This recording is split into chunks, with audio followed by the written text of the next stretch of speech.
शुरू करते हैं ना। क्लॉज 8 से लेकर हम लोग क्या देख रहे थे अभी। We are looking at clause number 8 ऑफ कारो 2020 टिल क्लॉज नंबर 14। ठीक है सर, ये क्या सिंपल है? हाँ, ये काफ़ी सिंपल है। ठीक है, जितना टाइम हमें क्लॉज फर्स्ट पार्ट में लगता है ना 1 to 7 में, उतना यहाँ नहीं लगता। ठीक है, मार्क करो। Whether any transactions not recorded in books have been surrendered or disclosed as income during the year in the tax assessment under Income Tax Act। Sir, ये क्या लॉजिक होता है? Pay attention.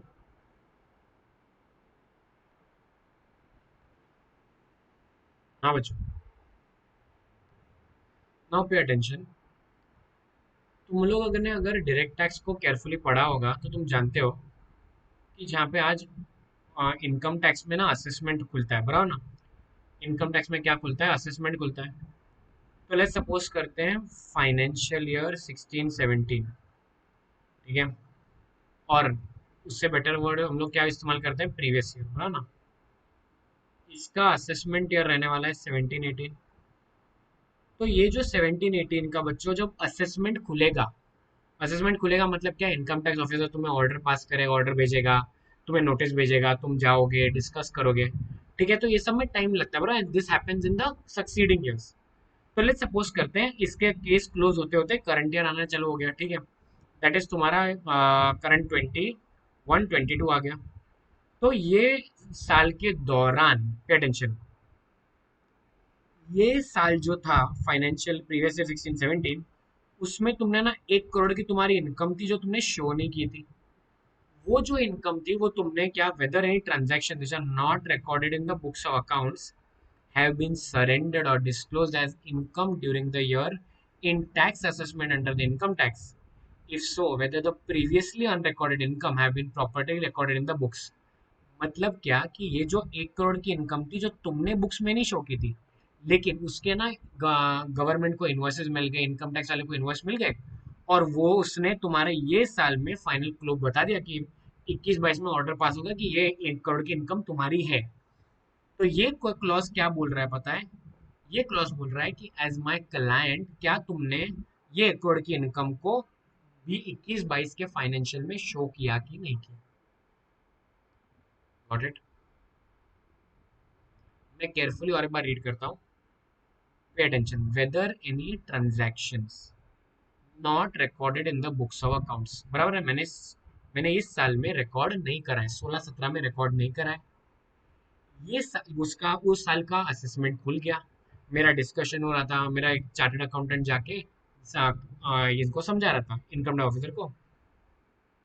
Income tax was टस से मस नहीं हो रहा था, बोल रहा था भाई एक इन्वॉइस मिले तुम्हारा, कंफर्म 1 करोड़ का इनकम तुमने शो नहीं किया।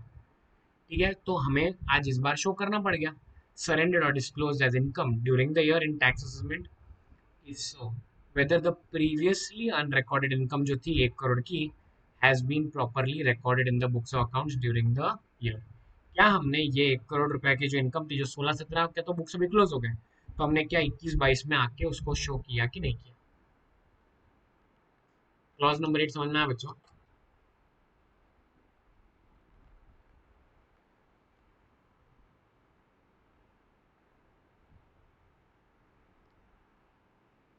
Any questions? Did you understand this properly?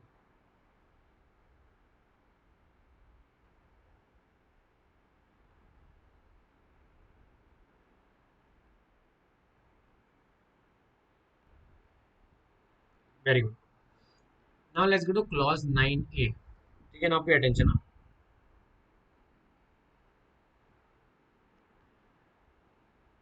आप अगर केयरफुली नोटिस करोगे तो याद है क्लॉज नंबर 3 में बच्चों कहने से लोन देने की बातें हो रही थी, याद है?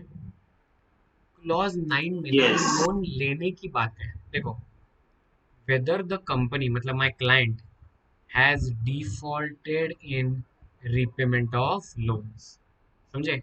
तो क्लॉज 3 में देने की बात हो रही थी, 9 में जो लोन लिया है वो वापस कर पा रहे हो कि नहीं कर पा रहे हो उसकी बात है। और other borrowings and the payment of interest thereon to any lender. If yes period बताओ, अमाउंट ऑफ डिफॉल्ट को ऐसे फॉर्मेट में बताना है। फॉर्मेट देख रहे हो क्या? Nature of borrowing including date, lender कौन था, कौन सी बैंक से लोन लिया था, फाइनेंशियल लोन लिया था, अमाउंट जो हमने पे नहीं किया ड्यू डेट पे, कितना प्रिंसिपल इंटरेस्ट है, कितना डिले है, और रिमार्क्स। मुझे बताना 9A क्लियर हुआ? 9A, 9A क्लियर है? मुझे बताओ Yes. 9A का आंसर देने के बाद, 9A का आंसर देने के बाद कहने से ऑडिटर ने आंसर दे दिया तो शेयर होल्डर को पता चल जाएगा ना कि हमारी कंपनी कितने लोन लेती है और रिपे नहीं करती। नेक्स्ट, 9B बोलता है whether the company is declared as a willful defaulter by any bank or FI। willful defaulter कौन होता है भाई? जो जानबूझ के पैसा नहीं दे रहा है। ठीक है, तो ऐसे आपको आपके क्लाइंट को willful defaulter का करार तो नहीं देगी, ऐसे Vijay Mallya is a willful defaulter। ठीक है। 9C क्या बोलता है बच्चों? देख रहे हो इधर भी 5 क्लॉज है, सॉरी 6 क्लॉज है। whether term loans were applied for purpose for which the loan was obtained, if not the amount of loans so diverted and amount which have been used may be reported। मतलब क्या, आज मेरे client company ने loan लिया ये बोल के कि हम लोग एक फैक्ट्री डालने वाले हैं, और वो पैसा लगा दिया कोई दूसरा क्लब वो ओपन करने में, तो ये तो गलत हो गया ना यार। देखो बैंक ने तुम्हें सोच समझ के लोन दिया था कि तुम फैक्ट्री डालोगे और उससे जो पैसा आएगा उससे रिकवर करोगे वो लोग लोन, लेकिन तुमने तो पैसे का चूना लगा दिया, कहीं और ही लगा दिया, तो उसकी डिटेल्स यहाँ लिखनी पड़ती है 9C में। 9C को लिख दो C फॉर चूना लगाना। 9C में लिख दो लेंडर को चूना लगाना।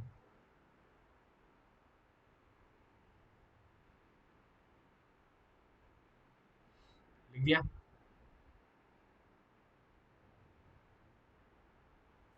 Yes, sir. डी में भी देखो ना, डी में क्या है? डी में ड्यूरेशन की बात है। फंड रेज किया था शॉर्ट टर्म पे, have been utilise for long term purpose if yes nature and amount to be indicate. मतलब मैंने बोला था कि मैं थोड़े टाइम में रिपे करने वाला हूँ, मेरा ये छोटा सा काम है लेकिन मैंने लगा दिया उसको बड़े काम में पैसा। वो डी डी फॉर ड्यूरेशन लिख दो।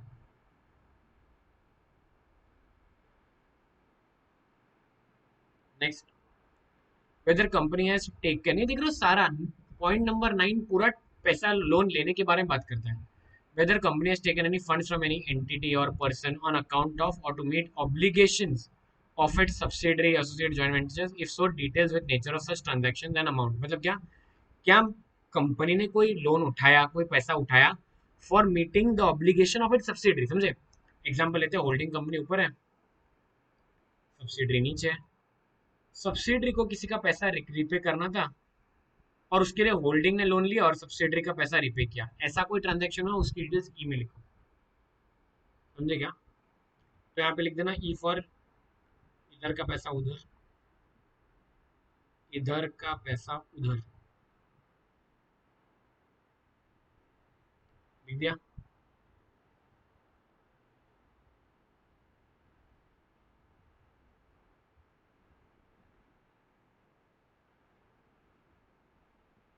Got it?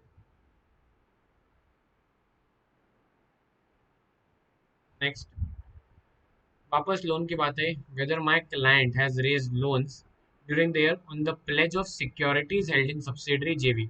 मतलब क्या, एग्जांपल लेते हैं, इन्वेंट्री ना मेरी सब्सिडरी की इन्वेंट्री थी लेकिन उसको मैंने गिरवी रख के लोन ले लिया, ऐसा कुछ रहेगा तो उसको एफ में लिखना है। आई रिपीट, मेरे इन्वेंट्री मेरे सब्सिडरी की थी, मैंने उसको प्लेज रख दिया। तुम लोगों ने इंडियन कॉन्ट्रैक्ट में पढ़ा ना प्लेज? हेलो, प्लेज तो मेरे सब्सिडरी की इन्वेंट्री थी, वो मैंने प्लेज रख दी और को लोन ले लिया, तो ऐसा कुछ किया है तो एफ में लिखो, 9F में। क्लॉज 9 पूरा समझ में आ गया बच्चों? बताओ। Clause 9 entirely talks about loan taken। इसको भी इम्पोर्ट मार्क करना 9 को प्लीज। Yes. हाँ, 8 और 9 दोनों को इम्पोर्ट मार्क करना प्लीज। 8 नया क्लॉज है, 8 इज न्यू। 8 और 9 दोनों को क्लॉज को मार्क करो।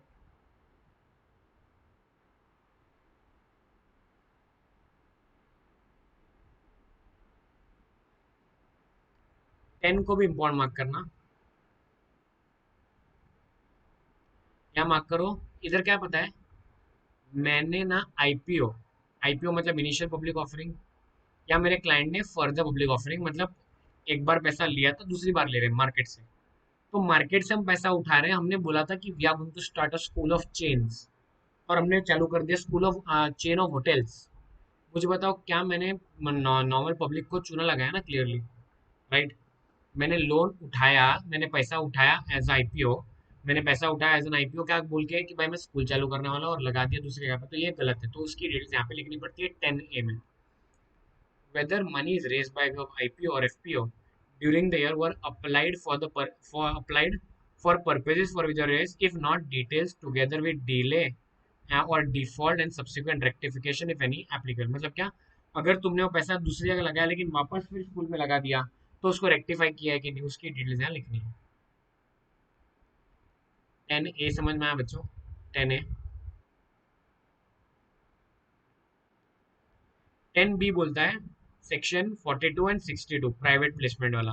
ठीक है, प्रेफरेंशियल अलॉटमेंट जो हम लोग करते हैं, और प्रेफरेंशियल अलॉटमेंट प्राइवेट प्लेसमेंट जो करते हैं ऑफ शेयर्स और डिबेंचर्स, तो ऐसे केस में वो जो पैसा आया विद द फंड्स अरेज have been used for the purpose. तो 10A 10B बात सेम करता है। 10A और 10B बात सेम करते हैं कि पैसा आया और पैसे को जहाँ लगाना था वहां लगाया कि नहीं, और दूसरी जगह लगाया तो वहां से रेक्टिफाई किया कि नहीं। लेकिन 10A बोलता है जनता से पैसा उठाया आईपीओ एसपीओ से, और 10B बोलता है प्राइवेट प्लेसमेंट से जो तुमने पैसा उठाया उसका। क्लियर है? 10 समझ में आ गया Yes. बच्चों? ओके। 11 को भी इंपॉर्टेंट मार्क करना, 11 is also very important, fraud का क्लॉज है ये।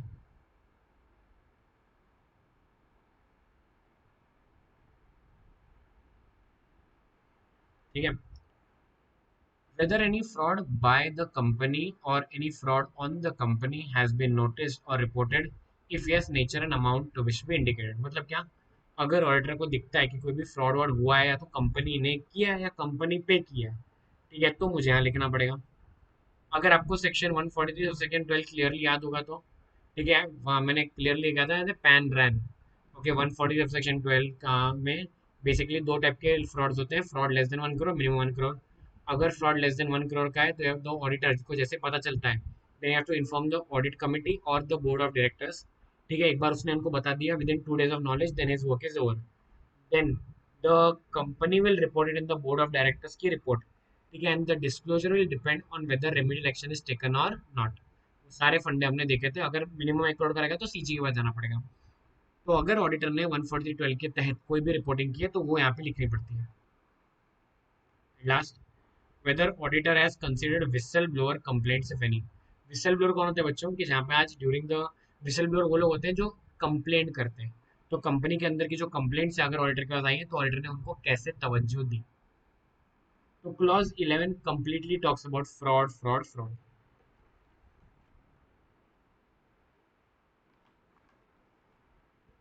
और ब्लोअर कंप्लेंट्स का क्या बोला आपने? सॉरी, विसल ब्लोअर, उसका मतलब क्या बोला आपने?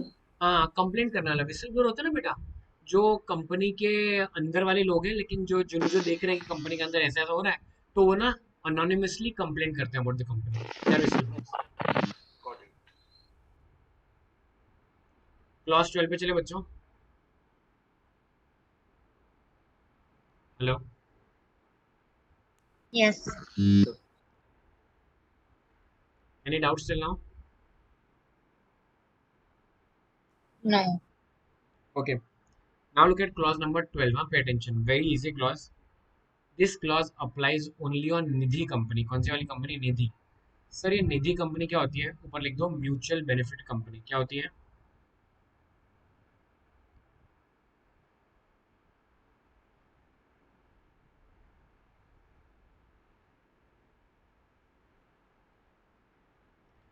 सर ये लोग क्या करते हैं, ये लोग ना अपने, ये लोग basically these are small lending institutions. Okay, तो क्या करती है पता है निधि कंपनी बच्चों?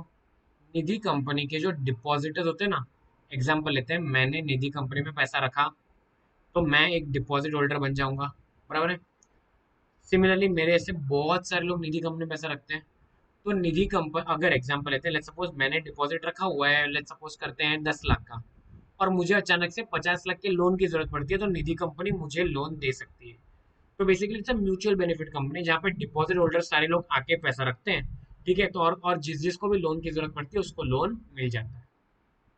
You understand the concept of mutual benefit company बच्चों? हेलो, ठीक है। तो ऐसे ना निधि कंपनी जो होती है बच्चों, इसके एक अलग सेट ऑफ रूल्स होते हैं कंपनीज एक्ट के अंदर। तो वो सेट ऑफ रूल्स फॉलो करने होते हैं। पहला रूल कौन सा चेक करना है, देखो रूल्स तो म्यूचुअल निजी कंपनी को बहुत सारे फॉलो करने हैं, लेकिन उनमें से 3 रूल्स के बारे में ऑडिटर को यहाँ पे आंसर करना है। पहला, whether Nidhi company has complied with the net owned funds to deposits in the ratio 1:20। इसका क्या मतलब है बच्चों, जहाँ पे एग्जांपल लेते हैं, मेरी निधि कंपनी इधर है, निधि कंपनी की बैलेंस शीट है। निधि कंपनी की बैलेंस शीट में लाइबिलिटी साइड में यहाँ पे आएगा net own fund that is capital, and जो डिपॉजिट्स उन्होंने एक्सेप्ट किया ना, मुझे बताना, मैंने जो पैसा निधि कंपनी में डाला, वो निधि कंपनी के लिए तो डिपॉजिट हो जाएगा ना, वो उनके लिए लाइबिलिटी है, मेरे लिए इट इज एन एसेट क्योंकि मुझे पैसा वापस मिलने वाला है, बट निधि कंपनी का तो लाइबिलिटी है। तो this has to be in the ratio 1:20। मतलब अगर यहाँ पे 1 करोड़ है ना, तो यहाँ पे 20 करोड़ होना चाहिए। पहला फंडा समझा जो ऑडिटर को चेक करना है। Hello, Yes, sir. Is the first ratio clear to everybody, whether Nidhi तो कंपनी। ये पूरा क्लॉज सिर्फ निजी कंपनीज के यस एप्लीकेबल है। Yes, only Nidhi company, clause 12, yes. Okay, हाँ। नेक्स्ट सर, आपको याद कैसे रख सकते हो, देखो क्लॉज 12 है ना, 12 भी दिख रहा है यहाँ पे, 12 दिख रहा है, ये दिख रहा है 1:20 में 12। ओके, तो ऐसे याद रखना, क्लॉज 12 इज निधि कंपनी, ठीक है, ये रेशियो निधि कंपनी का है, समझ में आया। ओके सर, दूसरा पॉइंट क्या है, whether Nidhi company is maintaining 10% unencumbered term deposits. ये क्या डिपॉजिट है, ध्यान सुनना, ये क्या होता है पता है, निजी कंपनीज को कुछ पैसा ना गवर्नमेंट सिक्योरिटीज में, अनशेड्यूल्ड बैंक्स होती है ना, वो सॉरी शेड्यूल्ड बैंक्स होती है, शेड्यूल्ड बैंक में कुछ एफडी रखनी पड़ती है, टर्म डिपॉजिट। तो वो पैसा उन्होंने रखा है कि नहीं रखा है, मतलब जो भी उन्होंने एफडीज रखी होती है ना, एग्जांपल लेते हैं, लेट्स सपोज उन्होंने फिक्स डिपॉजिट रखे हुए हैं to the tune of 50 crore. तो then the Nidhi company has to make sure that 50 में से ना minimum 5 crore is unencumbered. Unencumbered मतलब क्या, इसके ऊपर, ये 5 करोड़ के ऊपर आपका कोई लोन वोन नहीं हो, इसे एक पूरा फ्री पैसा होना चाहिए, फ्री कैपिटल, फ्री पैसा होना चाहिए, फ्री कैश तुम्हारे पास है जो तुमने वहां पे रखी है, इसके ऊपर तुम्हें कोई, अरे पता है एफडी के ऊपर भी लोन मिलता है, सुना है तुमने एफडी के ऊपर लोन, सुना है क्या। तो ये केस में जहाँ पे अगर ये 45 करोड़ के ऊपर लोन ले रहे हो तो चलेगा, लेकिन ये कुछ 5 करोड़ रुपए को तुमने साइड में रखना ही पड़ेगा अनएनकम्बर्ड, मतलब उसको तुम लोग बेसिकली उसके ऊपर कोई लोन वोन उठा नहीं सकते। अरे समझा क्या। हेलो, अरे गाँव वालों जैसे एसेट होते हैं अपने, फिक्स एसेट को मैं गिरवी रखता हूँ, लोन लेता हूँ, बराबर ना, वैसे ही मैं फिक्स डिपॉजिट के बेस पे भी लोन ले सकता हूँ। तो वो लोग बोल रहे हैं कि मिनिमम जो तुम्हारा डिपॉजिट है ना, जितना डिपॉजिट रखा है उसका 10% कितना होना चाहिए अनइनकम, समझ में। Yes, sir. Last, whether there has been any default in payment of interest on deposit और repayment thereof for any period. मतलब यार भाई, मैंने मैंने निजी कंपनी में पैसा रखा है तो पैसा मुझे वापस भी तो मिलना चाहिए ना, अगर कोई डिफॉल्ट हुआ है तो वो ऑर्डर को यहाँ लिखना है। क्लास 12 पूरा समझ में आ गया बच्चों, बताओ। यस। ओके, नेक्स्ट क्लॉज 13 क्या है बच्चों, क्लॉज 13 बोलता है कि transactions with related parties are in compliance with 177 188 where applicable and details to be disclosed. मतलब क्या, क्लॉज 13 बोलता है कि जहाँ पे कंपनी के उनके रिलेटेड पार्टीज के साथ, उनके सब्सिडरी, जेवी, उनके रिलेटेड पार्टीज के साथ जो भी प्रमोटर, डायरेक्टर, उनके जो भी रिलेटेड पार्टीज है उनके साथ जो ट्रांजैक्शन हुए वो भाई बराबर से एज पर 177 188 हुए कि नहीं हुए। दोनों क्लॉजेस सीएफएल में आने वाले हैं, दोनों सेक्शन सीएफएल में आने वाले हैं। और Yes, sir. क्लॉज 13 समझा। क्लॉज 14 इज ऑन, ये नया क्लॉज है, न्यू है, इसको मार्क करो, इंपॉर्टेंट है ये।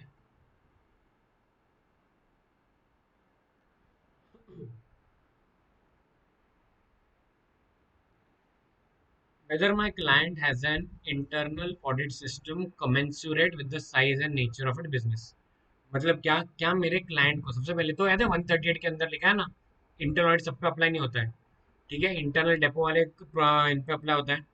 तो ऐसे केस में बच्चों जहाँ पे इंटरनल ऑडिट अगर आपका अप्लाई होता है तो तुम्हारा इंटरनल ऑडिट डिपार्टमेंट, एग्जाम्पल लेते हैं रिलायंस के इंटरनल ऑडिट डिपार्टमेंट से 5 जन है, चलेगा क्या बच्चों, बताओ। रिलायंस के इंटरनल डिपार्टमेंट में से 5 जन चलेंगे क्या, बोलो। नो। नहीं ना, your department has to be that big, okay. And last whether the reports of the auditor internal auditor for the period have been considered by the statutory. यहाँ पे लिख दो रेफर एसए 610। मैंने तुम्हें एसए 610 सिखाया हुआ है। Whether the report of internal auditor were considered by the stat auditor और नॉट। सारे क्लॉज समझ में आए? नेक्स्ट 7। Yes. ओके। हाँ, तो एक बार रिकैप कर लेते हैं भाई। पहला कौन सा था बच्चों? Clause number 8। क्लॉज नंबर 8 क्या था? एक मिनट। हाँ, क्लॉज नंबर 8 क्या था बच्चों? इनकम टैक्स, बराबर है। क्लॉज नंबर 8 क्या था? Income tax. Clause number 9 Yes. सारा बोलता है लोन Loans लेने के taken. बारे में, loan, loans taken. Loan taken, clause number 10 किसके बारे में था?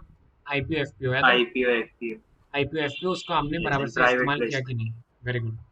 क्लॉज 11 किसके बारे में था बच्चों? Fraud. Fraud, clause 11 fraud. Clause 12 किसका था? निधि कंपनी। ठीक है। Clause related 13 party, related parties. ऐसा है देखो कि हमारे 13 रिलेटेड पार्टीज। ठीक है। नेक्स्ट क्लॉज 14 इंटरनेट, लिख देता हूँ वहाँ पे जाके लिस्ट में। बना देते ना हम लोग। हाँ, बोलते जाओ। क्लॉज 8 क्या था? Income tax.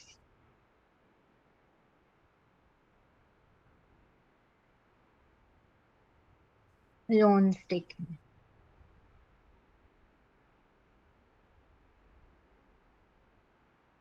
IPO and private placement.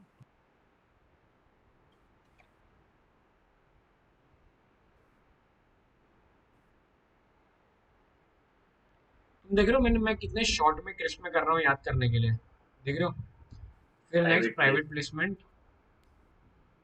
Well, fraud. Fraud,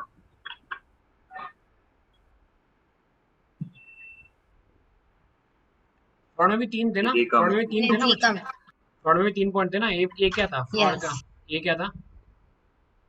Whether ये any was fraud has been done by or on the company. B क्या था? 14312 Or whether it has been reported by. Whistle blower, बराबर है। Yes. Clause 12 क्या था? निधि company. निधि company, Yes. निधि company में 3 point थे ना? एक क्या था? 1:20। 1:20. Yes, 1:10, B 10%। 10%. अनइनकम एंड सी पॉइंट क्या था? 10%, C point repayment. Repayment cross मतलब रीपेमेंट डिफॉल्ट। हाँ, ठीक यस, है। क्लॉज 13 में क्या था? 13 जन थे ना? रिलेटेड पार्टीज, 13 रेड पार्टीज थी, बराबर।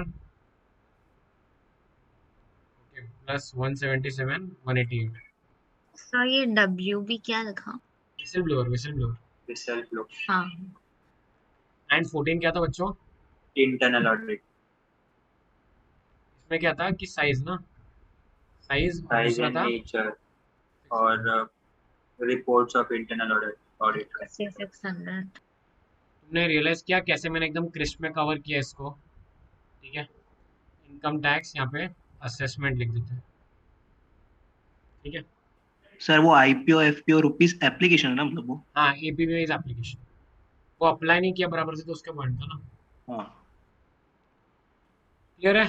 ऑल द 14 क्लॉज समझ में आए क्या? डन है? Yes, okay. सर, एक बार वो क्लॉज 12 का स्क्रीनशॉट दे दो ना। कौन सा वाला बेटा? ये वाला? क्लॉज 12 में जो डायग्राम बनाया था ना। क्लॉज 12 में डायग्राम बनाया था मैंने। हाँ, ले लो।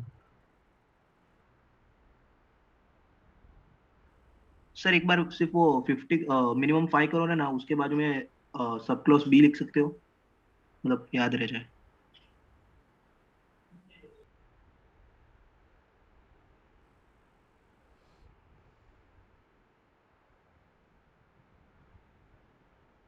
ले लिया? सर वो लेफ्ट में नहीं दिख रहा है वो वाला। अच्छा, जाओ।